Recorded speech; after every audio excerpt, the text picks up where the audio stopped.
ಬಾಣಂತಿ ಗೀತಾ ಸಾವಿನ ಪ್ರಕರಣ ತನಿಖಾ ವರದಿ ಬೆನ್ನಲ್ಲೇ ಆಸ್ಪತ್ರೆಗೆ ಮರಳಿದ ಸರ್ಜನ್ ಶಿವಾನಂದ ಕುಳ್ತಲ್ಕರ್.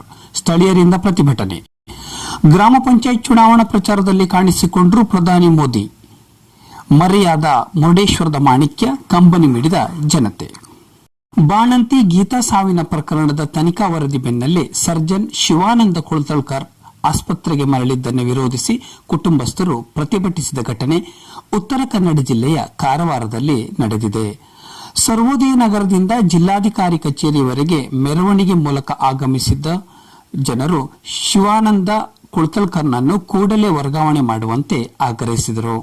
ನಗರದ ಸರ್ವೋದಯ ನಗರದ ಗೀತಾ ಬಾನಾವಳಿಕರ್ ಸೆಪ್ಟೆಂಬರ್ 3ರಂದು ಸಂತಾನಹರಣ ಚಿಕಿತ್ಸೆಗೆ ಒಳಗಾಗಿದ್ದ ವೇಳೆ ಸಾವನ್ನಪ್ಪಿದರು. ಬಾಣಂತಿ ಸಾವಿಗೆ ಜಿಲ್ಲಾ ಸರ್ಜನ್ ಶಿವಾನಂದ ಕಾರಣ ಎಂದು ಆರೋಪಿಸಿ ಕುಟುಂಬಸ್ಥರು ಪ್ರತಿಭಟನೆ ನಡೆಸಿದ್ದು, ಬಾಣಂತಿ ಸಾವಿನ ಸೂಕ್ತ ತನಿಖೆಗೆ ಆಗ್ರಹಿಸಿದ್ದರು. ಅದರಂತೆ ಸಿಇಒ ಎಂ ರೋಷನ್ ನೇತೃತ್ವದ ತಂಡ ತನಿಖೆ ನಡೆಸಿ ವರದಿ ಸಲ್ಲಿಸಿದ್ದು, ಅದರಲ್ಲಿ ಬಾಣಂತಿ ಸಾವಿಗೆ ಯಾವುದೇ ಓರ್ವ ವೈದ್ಯನ ನಿರ್ಲಕ್ಷ್ಯ ಅಲ್ಲ ಎಂದು ಸ್ಪಷ್ಟಪಡಿಸಿದ್ದರು. ಇದರ ಬೆನ್ನಲ್ಲೇ ವೈದ್ಯ ಶಿವಾನಂದ ಕುಳ್ತಲ್ಕರ್ ಅವರು ಮತ್ತೆ ಜಿಲ್ಲಾಸ್ಪತ್ರೆಗೆ ಕರ್ತವ್ಯಕ್ಕೆ ಹಾಜರಾಗಿದ್ದು, ಇದು ಮೀನುಗಾರರ ಆಕ್ರೋಶಕ್ಕೆ ಕಾರಣವಾಗಿದೆ. ಈ ಹಿನ್ನೆಲೆಯಲ್ಲಿ ಪ್ರತಿಭಟನಾ ಮೆರವಣಿಗೆ ನಡೆಸಿದ ಕುಟುಂಬಸ್ಥರು ಮತ್ತು ಮೀನುಗಾರರು ವೈದ್ಯ ಶಿವಾನಂದ ಕುಳ್ತಲ್ಕರ್ನನ್ನು ಬೇರೆ ಜಿಲ್ಲೆಗೆ ವರ್ಗಾಯಿಸುವಂತೆ ಒತ್ತಾಯಿಸಿದರು. ಗ್ರಾಮ ಪಂಚಾಯತ್ ಚುನಾವಣಾ ಪ್ರಚಾರಕ್ಕೆ ಸ್ವಂತ ಮೋದಿಯೇ ಆಗಮಿಸಿದ್ದಾರೆ. ಕಾರವಾರದ ಸಿದ್ದಾರ್ ಗ್ರಾಮದಲ್ಲಿ ಮೋದಿಯವರ ಚುನಾವಣಾ ಪ್ರಚಾರಕ್ಕಾಗಿ ನೀಲಿ ಕೋಟು ಬಿಳಿಗಡ್ಡ ನೋಡಲು ಮುಗಿಬಿದ್ದರು ಜನಸಾಗರ. ನರೇಂದ್ರ ಮೋದಿ ಅವರಂತೆ ಕಾಣುವ ಈ ವ್ಯಕ್ತಿ ಉಡುಪಿಯ ಸದಾನಂದ ನಾಯಕ್. ಚುನಾವಣಾ ಸಂದರ್ಭದಲ್ಲಿ ಹೆಚ್ಚಾಗಿ ಪ್ರಚಾರಕ್ಕೆ ಬರುವ ಇವರು ಈ ಬಾರಿ ಗ್ರಾಮ ಪಂಚಾಯಿತಿ ಚುನಾವಣಾ ಪ್ರಚಾರಕ್ಕಾಗಿ ಕಾರವಾರದ ಸಿದ್ದಾರ ಗ್ರಾಮಕ್ಕೆ ಆಗಮಿಸಿದ್ದಾರೆ. ಸಿದ್ದಾರದ ಗ್ರಾಮ ಪಂಚಾಯತ್ ಚುನಾವಣಾ ಅಭ್ಯರ್ಥಿಗಳಾದ ಗಣೇಶ್ ನಾಯಕ್ ಹಾಗೂ ಅನುಪಮಾ ಗೌಡ ಅವರ ಪರವಾಗಿ ಗ್ರಾಮದಲ್ಲಿ ಮತಯಾಚನೆ ಮಾಡಿದರು. ರಾಜೇಶ್ ನಾಯಕ್ ಅವರು ನರೇಂದ್ರ ಮೋದಿಯವರ ಅಪ್ಪಟ ಅಭಿಮಾನಿಯಾಗಿದ್ದು, ಕಾರವಾರ ಬಿಜೆಪಿಯ ಸಕ್ರಿಯ ಕಾರ್ಯಕರ್ತರಾಗಿದ್ದಾರೆ. ಈ ಕಾರಣದಿಂದಲೇ ರಾಜೇಶ್ ನಾಯಕ್ ಹಾಗೂ ಸದಾನಂದ ನಾಯಕ್ ಅವರ ನಡುವೆ ಉತ್ತಮ ಬಾಂಧವ್ಯ ಬೆಳೆದಿದೆ. ಈ ಹಿನ್ನೆಲೆಯಲ್ಲಿ ಮೋದಿಯವರ ತದ್ರೂಪಿ ಸದಾನಂದ ನಾಯಕ್ ಅವರು ಸಿದ್ದಾರ ಗ್ರಾಮಕ್ಕೆ ಆಗಮಿಸಿ ರಾಜೇಶ್ ನಾಯಕ್ ಅವರ ಪರ ಮತಯಾಚನೆ ಮಾಡಿದರು. ಎಲ್ಲ ನಮ್ಮೂರಿನ ನನ್ನ ಮತದಾರ ಬಂಧುಗಳೇ, ನಾನು ರವಿಕುಮಾರ್ ಪಿ ನಾಯ್ಕ್ ಈ ಬಾರಿ ಬರ್ಗಿಯ ವಾರ್ಡ್ ನಂಬರ್ 1ರಿಂದ ಸ್ಪರ್ಧಿಸಿದ್ದು, ನಿಮ್ಮೆಲ್ಲರ ಅಮೂಲ್ಯವಾದ ಮತವನ್ನ ನನ್ನ ಚಿಹ್ನೆಯಾದ ಬ್ಯಾಟರಿ ಗುರುತಿಗೆ ನೀಡಿ ನಮ್ಮ ಗ್ರಾಮದ ಸೇವೆ ಮಾಡಲು ಅವಕಾಶ ನೀಡಬೇಕಾಗಿ ವಿನಂತಿ.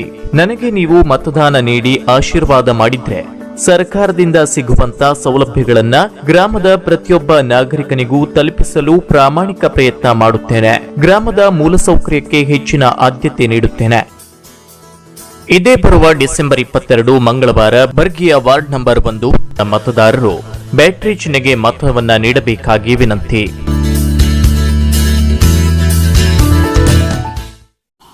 ಮುರುಡೇಶ್ವರ ತಾಣ ರಾಜ್ಯವಷ್ಟೇ ಅಲ್ಲದೆ ರಾಷ್ಟ್ರಮಟ್ಟದಲ್ಲೂ ಜನರಿಗೆ ಚಿರಪರಿಚಿತವಾದ ಪ್ರದೇಶ. ಈ ವಿಶ್ವಪ್ರಸಿದ್ಧ ಪ್ರವಾಸಿ ತಾಣದ ಹೆಸರು ಕೇಳಿದ ಕ್ಷಣ ಮೊದಲು ನೆನಪಾಗೋದೇ ಉದ್ಯಮಿ ಆರ್.ಎನ್. ಶೆಟ್ಟಿ.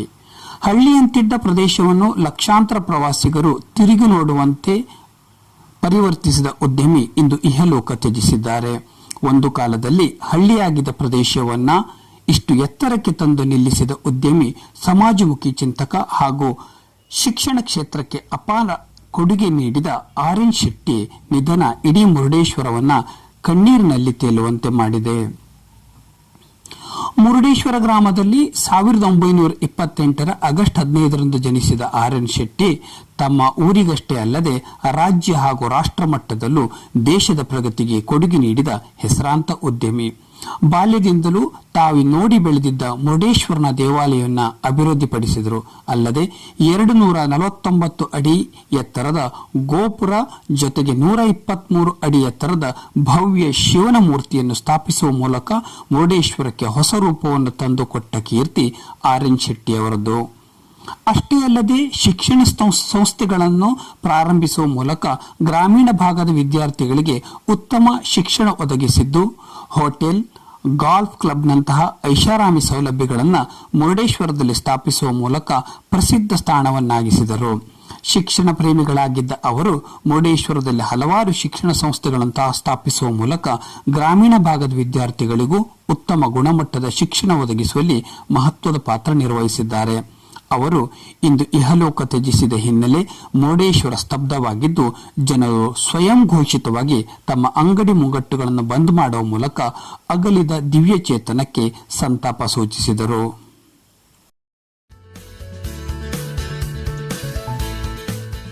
ನಾಗರಾಜ್ ಕೃಷ್ಣ ನಾಯ್ಕ್ ಆದ ನಾನು ಬರ್ಗಿ ಗ್ರಾಮದ ನಮ್ಮ ಊರಿನ ಎಲ್ಲ ಮತದಾರರಿಗೆ ಈ ಮೂಲಕ ಹೇಳುವುದು ಏನಂದ್ರೆ, ಈ ಬಾರಿ ಬರ್ಗಿ ವಾರ್ಡ್ ನಂಬರ್ 1 ಸ್ಪರ್ಧಿಸಿದ್ದು ನಿಮ್ಮೆಲ್ಲರ ಅಮೂಲ್ಯವಾದ ಮತವನ್ನ ನನ್ನ ಚಿಹ್ನೆಯಾದ ಟೇಬಲ್ ಚಿಹ್ನೆಗೆ ಮತವನ್ನ ನೀಡಿ ಗ್ರಾಮದ ಸರ್ವತೋಮುಖ ಅಭಿವೃದ್ಧಿಗೆ ಸೇವೆ ಮಾಡಲು ಅವಕಾಶ ನೀಡಬೇಕಾಗಿ ವಿನಂತಿ.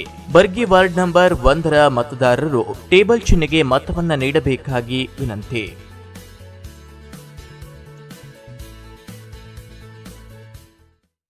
ನಾಟಕ, ಯಕ್ಷಗಾನ ಇತ್ಯಾದಿ ಮನರಂಜನೆ ಕಾರ್ಯಕ್ರಮಗಳನ್ನು ನಡೆಸಲು ಅನುಮತಿ ನೀಡುವಂತೆ ಕಾರವಾರದ ರಂಗಭೂಮಿ ಕಲಾವಿದರ ವೇದಿಕೆ ಜಿಲ್ಲಾಧಿಕಾರಿ ಡಾಕ್ಟರ್ ಹರೀಶ್ ಕುಮಾರ್ ಕೆ ಅವರಿಗೆ ಮನವಿ ಸಲ್ಲಿಸಿ ಒತ್ತಾಯಿಸಿದರು.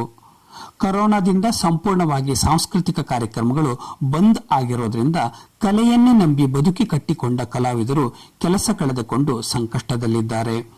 ಅವರೆಲ್ಲರ ಜೀವನಾಧಾರ ಆಸರೆಯಾಗಿರುವ ನಾಟಕ, ಯಕ್ಷಗಾನ ಮುಂತಾದ ಮನರಂಜನಾ ಕಾರ್ಯಕ್ರಮಗಳು ಪುನರಾರಂಭಿಸಬೇಕು ಎಂದು ಜಿಲ್ಲಾಧಿಕಾರಿಯವರಲ್ಲಿ ಒತ್ತಾಯಿಸಿದರು. ಇದೀಗ ಎಲ್ಲೆಡೆಯಲ್ಲೂ ಗ್ರಾಮ ಪಂಚಾಯತ್ ಚುನಾವಣೆಯ ಗ್ರಾಮ ಪಂಚಾಯತ್ ಒಂದೊಂದು ಕಡೆ ಒಂದೊಂದು ವಿಶೇಷತೆ. ಭಟ್ಕಳ ತಾಲೂಕಿನ ಯಲವಡಿ ಕಾವೂರು ಗ್ರಾಮ ಪಂಚಾಯತ್ ಈ ದಿಸೆಯಲ್ಲಿ ಎಲ್ಲರ ಗಮನ ಸೆಳೆದಿದ್ದು, ದೇಶದ ಗಡಿ ಕಾಯ್ದೆ ಯೋಧನೀಗ ನಿವೃತ್ತಗೊಂಡು ಪಂಚಾಯತ್ ಫೈಟ್ನಲ್ಲಿ ಭಾಗವಹಿಸಿದ್ದಾರೆ. 1994ರಲ್ಲಿ ಗಡಿ ಭದ್ರತಾ ಪಡೆಯಲ್ಲಿ ಸೇರಿಕೊಂಡು ಪಂಜಾಬ್, ಪಾಕಿಸ್ತಾನ ಗಡಿ, ಕಾಶ್ಮೀರ, ಪಶ್ಚಿಮ ಬಂಗಾಳ, ಮೇಘಾಲಯ ಗಡಿಗಳಲ್ಲಿ ದೇಶ ರಕ್ಷಣೆಯಲ್ಲಿ ತೊಡಗಿಸಿಕೊಂಡಿದ್ದು 2014ರಿಂದ 2017ರವರೆಗೆ ಭಾರತ ಪಾಕ್ ಗಡಿಯಾಗಿರುವ ವಾಘಾ ಗಡಿಯಲ್ಲಿ ಬಾಂಬ್ ಸ್ಕ್ವಾಡ್ ಕಮಾಂಡರ್ ಆಗಿ ಸೇವೆ ಸಲ್ಲಿಸಿ ನಿವೃತ್ತರಾಗಿದ್ದಾರೆ. ಯಲವಡಿ ಕಾವೂರು ಪಂಚಾಯತ್ ವ್ಯಾಪ್ತಿಯ ಹಡೀನ್ ನಿವಾಸಿ ಅಚ್ಯುತ್ ನಾಗಪ್ಪ ನಾಯ್ಕ್ ಇದೀಗ ಚುನಾವಣಾ ಕಣದಲ್ಲಿ ಇದ್ದಾರೆ. ನಿವೃತ್ತಿ ನಂತರ ತನ್ನ ಹಳ್ಳಿ ಸೇರಿಕೊಂಡು 2 ಮಕ್ಕಳು ಹಾಗೂ ಪತ್ನಿಯೊಂದಿಗೆ ತನ್ನ 2 ಎಕರೆ ಜಮೀನಿನಲ್ಲಿ ಕೃಷಿಯನ್ನು ಮಾಡಿಕೊಂಡು ಜೀವನ ಸಾಗಿಸುತ್ತಿದ್ದರು. ಈಗ ನಡೆಯುತ್ತಿರುವ ಪಂಚಾಯತ್ ಚುನಾವಣೆಯ ಮೂಲಕ ಗ್ರಾಮದ ಅಭಿವೃದ್ಧಿಯ ಕನಸನ್ನು ಕಾಣುತ್ತಿರುವ ಇವರು ಚುನಾವಣೆಗೆ ಸ್ಪರ್ಧಿಸುವ ಮೂಲಕ ತಮ್ಮ ರಾಜಕೀಯ ಭವಿಷ್ಯಕ್ಕೆ ಬುನಾದಿ ಹಾಕಿದ್ದಾರೆ.